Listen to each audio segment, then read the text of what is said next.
Now, for more on the president's China tariff threat, let's welcome former White House chief strategist Steve Bannon. Bannon is known as an architect of many of President Trump's America First policies. And Steve, one of the main things that you used to in terms of being a presidential whisperer, it was about China. And there are a few people around as I think hawkish as you on China, or as worried about the eventual way that the planet looks in 2025 or 2030 if China were to continue along its current path. Is anything surprising you about this latest development?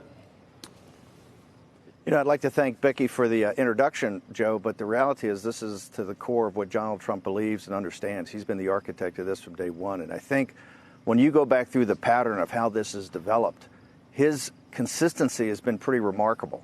Not just what he said over many years, what he said on the campaign trail. You heard last night the response of working class and middle class people at his rally up in the Midwest. But if you look at from Mar-a-Lago all the way through yesterday, it's very consistent what the president's laid out of what has to happen. And I think it's pretty remarkable how the Chinese have tried to, the CCP, and this is what it's about, the senior leadership of the Chinese Communist Party, have tried to game the system once again, and they're used to American leaders, whether business leaders, finance leaders, or political leaders buckling under this false, this false concept of engagement. Donald Trump has been very consistent. I think coming from Buenos Aires and Osaka, he looked at two basic things they could do and committed to. And this was purchases of agricultural products and the stopping of fentanyl, which is killing, 28,000 to 50,000 people a year. And they couldn't even do that. And I think yesterday was a very important day in American economic history because on September 1st, we're going to cross a psychological barrier. Every good that comes to the United States from China is going to have a tariff on it. And I think that's yesterday was a very big day. I think President Trump's given the Chinese Communist Party enough time to respond to this fundamental restructuring of their economy that he's been working on, and they've got a leader now who's not going to back down. I think you're on record saying that the most important thing a president, and in this case President Donald Trump, can do is to have this, for lack of a better term, confrontation with China. This is the most important thing in his, if it's one term, two term, or whatever, this is what he's going to be remembered for. And you say you're watching history unfold real time. Yeah, I've been talking on this show to you guys, for the last 4, 5, 6 months from around the world, and I think it's been pretty straightforward.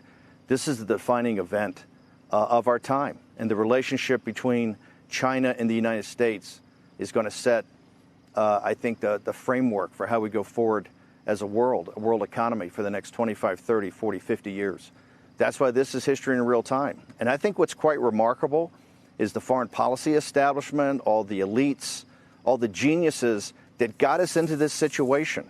Remember, we've deindustrialized this country because of this. This is Wall Street and the corporate leaders. This is the IR department of all these investment banks, Goldman Sachs, all the investment banks, and the giant corporations that got us into this situation, the American elite. This is the fundamental reason Donald Trump's president of the United States. This is the return of American greatness. This is bringing our manufacturing base back. It's not easy. Steve, but that's why I think he's unwavering in this. Steve, speak to the political calculus here, because we've discussed sort of what it means that there's an election now coming up, and how the Chinese are viewing that election, how the Trump administration is viewing that election, the idea of fighting this fight throughout the election, what the tariffs ultimately mean to jobs in the United States. So if we actually do see a fall in jobs, does that actually impact the president? To the extent that you would be advising the president or thinking about all of these issues, how do you see it? I think clearly the Chinese are hoping for a Democratic administration. I don't think there's any doubt. Even with, Jim Cramer brought up the concept of the economic patriotism of Elizabeth Warren the other day, her paper. But if you look at Biden, if you look at Harris, these are very weak on China. I think President Trump understands that the China situation is going to frame 2020, particularly because it's about bringing back our manufacturing base. One thing people miss, though, I think, is the concept that Xi, just because he's consolidated power after the 18th Party Congress, he's really voted on every day by the powers that be on all these factions in China. And he's now put hardliners in charge. Li He, the lead negotiator, the reformer, has essentially been layered by their Commerce Secretary, Zhang, who's a hardliner. And I think that's why you've seen these negotiations crab sideways. But I think President Trump understands, not just for the immediate politics of 2020, but for the direction of the nation and the direction of free market capitalism and the industrial democracies for the next 10 or 20 years. And this is why the foreign policy elites who mock this guy don't get the fact that he understands deeply what the geostrategic struggle is and how important this is. And I think this is going to power him to 2020 because people see that this is what leadership is. This is what presidential leadership is. Hey, Steve, just reading the tweet yesterday, I kind of was parsing it, trying to see if there was any room for maneuvering on it. And it seemed to me like he kind of laid out a path to put a halt on some of these tariffs before September 1st. And that would be if China went ahead and actually started buying some of the farm goods that he thought that President Xi had promised they would do. And if they did something about fentanyl, which I know goes all the way back to the G20 meeting. If they did those two things and the tariffs didn't materialize, how would you feel about that? Well, Becky, I think this is what I get back to when we first came on. His signaling from Mar-a-Lago forward, he's always laid through a path of how we could come to some accommodation. Remember, he still calls President Xi his friend. Yeah. He's still accommodating. I think being very broad in the two key things that are in the world today, Hong Kong and Huawei, the President of the United States is trying to work with the Chinese. I 100% agree that he signals very strongly to the Chinese what you need to do to go forward. And they've reneged on many, many, many of the basic things here, particularly the thing, it was a sine qua non of this deal that the original tariffs would not come off. It was a sine qua non of this transaction that those 7 verticals, that the Chinese have been really at economic war with all the industrial democracies for 20 years, had to be addressed. State-owned industries, intellectual property, all that. The Chinese have reneged on this because they've had weak leadership in the West they had to confront. You're absolutely correct. Yesterday, I think he did signal to the Chinese once again, hey, you committed to this in Osaka. Here's what you need to do. And if you don't do it on September 1st, we're going to pass a psychological barrier. Everything that you send to the United States is going to have a tariff on it. He reinforced that last night. You saw the response of American citizens and American patriots up in the Midwest. So I think this thing, to me, gets more serious and more focused every day. How does Hong Kong play into this, Steve? If I were President Xi, I'd be kind of looking here, I'd be kind of looking there, and I'd be wondering how many things I want to be juggling at once. I think I don't want something like unfortunate to happen, obviously, and it's concerning to watch, but that seems like it's helping Trump as well in this, because if that cat gets out of the bag in a big way, I don't know how that ends.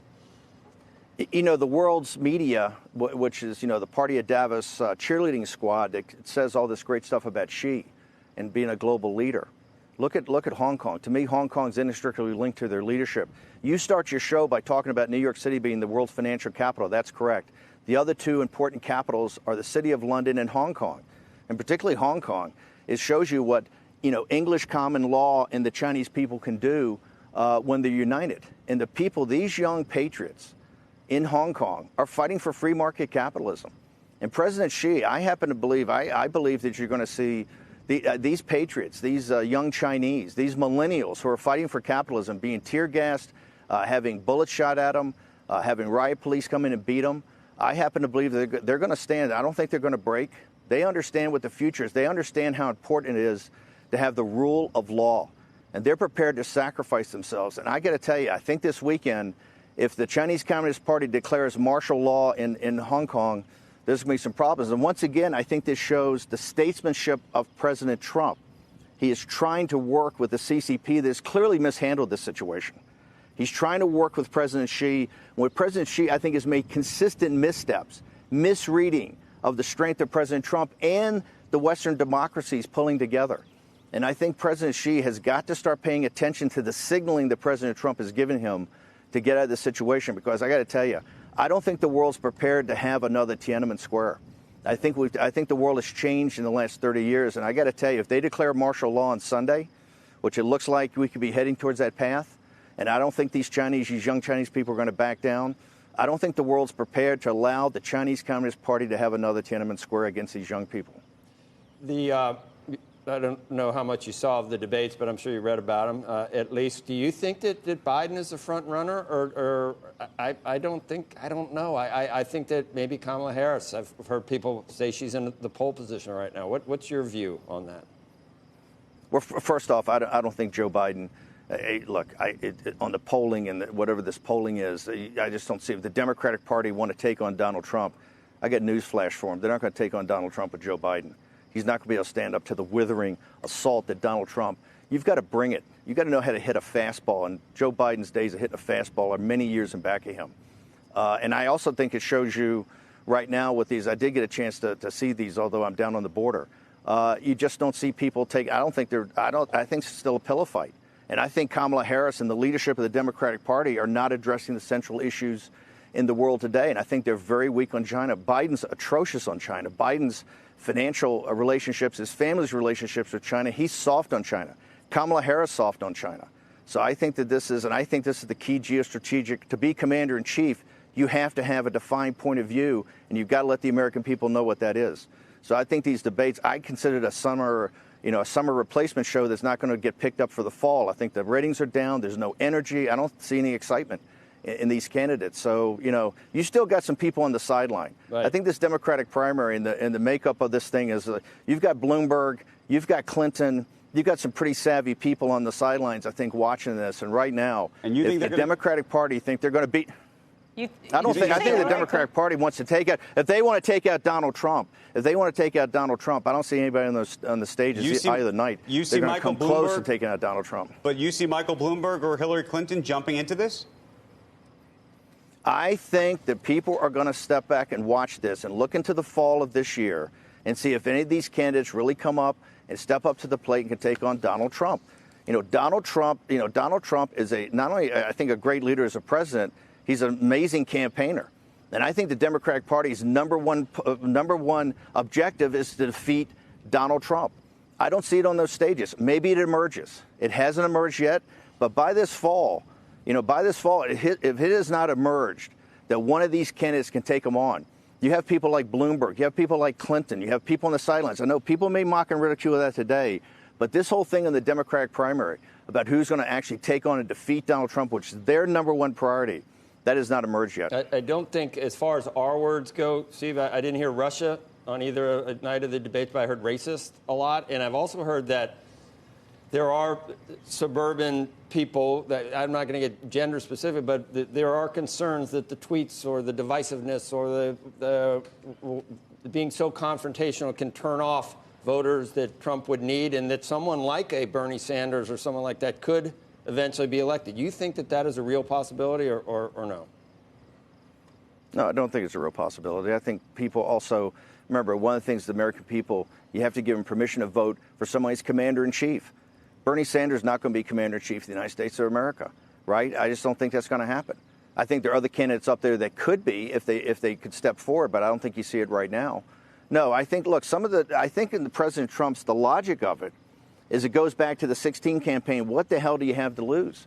I think he's really, remember, working class African Americans and working class Hispanics are a part of trying to pull together this Trump constituency that I say if you bring in working class African Americans and working class Hispanics, you can put together a governing majority for 40 or 50 years here. That is, to me, the driving momentum of the Trump movement. That's about all this low unemployment and wages starting to rise.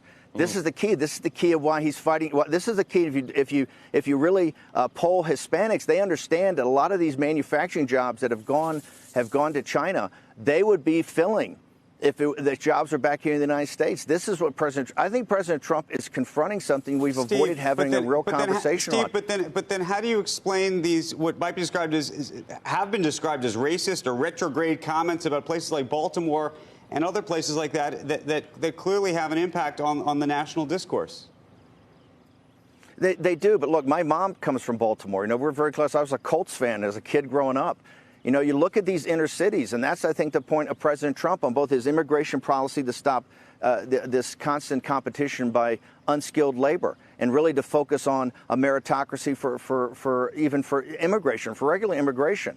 It's trying to go into Baltimore, into Detroit, into St. Louis, and have a renaissance and say, it's the whole reason what we argued about getting troops in this drawdown in Afghanistan. Take that capital and put it to your inner cities. I think President Trump's got a pretty well thought through plan here.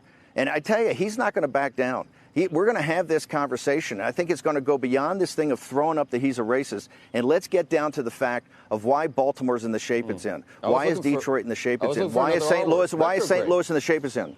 Retrograde. You can get well, I got to tell alphabet. you. Hey, Steve, we got Listen, 2 minutes left. he's got a different house style, but you know what? Yep. He's trying to drive home the point. We have to have a real conversation about this. You have owned Bitcoin for how long? Is it 3 years, or how far back does it go? And were you buying down when it got down to 4,000 or 5,000? Bitcoin Bannon? I would like to say I had enough foresight and enough courage to buy as it went all the way down. No, but I think cryptocurrencies have a big future. I really do. I think there could be a very important part going forward, particularly in this global populist revolt. And the Fed's making it a little easier, maybe, to make that sale to people about non-fiat assets, I guess, wouldn't you say? Or not the Fed. Well, listen, I think the Fed's policy has been terrible up until here recently. You know, this thing has been one of the reasons I think for the economic numbers. And hopefully the Federal Reserve chairman understands about this overvalued dollar. But look, I also think that people, the fear mongers about what President Trump's doing on the tariff side fail to understand that the Chinese have been cutting prices and they've been devaluing the currency. You know, they've been doing currency manipulation. I think since the first tariffs went in February of 2018, they've cut 10%. I think the psychological barrier of 100% of tariffs on everything is September 1st. Also, the psychological barrier of 7%. As you know, the exchange rate. I think they're going to blow. I believe they're going to blow through that psychological barrier, and it's going to be a new day. Hey, Steve, on the crypto front, what did you make of the G7 and the whole sort of regulatory scheme sort of have a freak out when Facebook announced this Libra plan? And what do you think that means to regulation longer term over things like Bitcoin? Look, I think the central banks and all the central banks and actually the banking communities want to regulate. They want to get in and regulate crypto. They don't want. They want to still stick to fiat currency. I happen to think that Facebook was principally against some of the Chinese Alibaba, Tencent, et cetera, these payment systems. I think that what people have to confront now and people are starting looking at is how the Chinese in third world countries in sub-Saharan Africa and South Asia and I think potentially in Latin America are starting to put these payment systems in that are going to kind of try to give them global dominance and be able to get off the reserve currency of the dollar. That's really what I think is going to be looked at. Okay. Steve Bannon from the border in Oracle, Arizona. Thanks for touching on all these different subjects. We'll see you again hopefully soon. Thanks.